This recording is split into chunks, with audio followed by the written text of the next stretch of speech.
Hello, I'm Greg Rinckey. I'm one of the founding partners of Tully Rinckey. Today, we're going to talk about establishing credit when you're going through a divorce.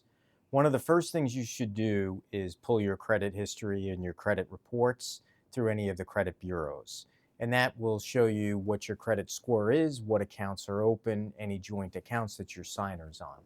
Once you have that, it's important to start establishing credit in your own name.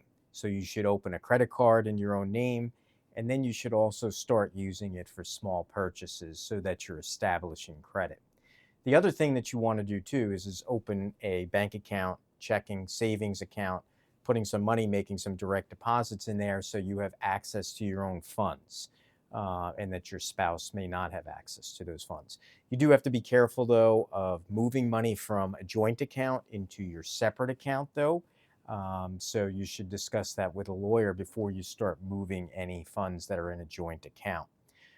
The other thing that's important is to start establishing credit, and that means you want to start putting some of the utilities potentially in your name and making payments so that you have established credit, so that when you do eventually split or you do start out on your own, that there is an established credit line and companies will give you credit.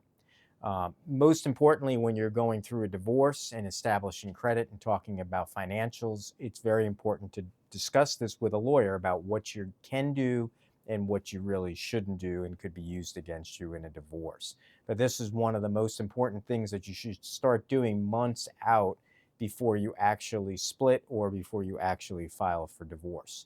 You also want to make sure that you're maintaining copies of various financial documents, tax returns, mortgages, so that you have copies of utilities and you have the ability to reference those materials. Oftentimes, those sometimes go missing once the divorce starts. So it's important to make copies and maybe store them in the cloud or store them off site. But these are small things that you can start doing now that will make a major impact in your life and make your life easier once you start undergoing a divorce.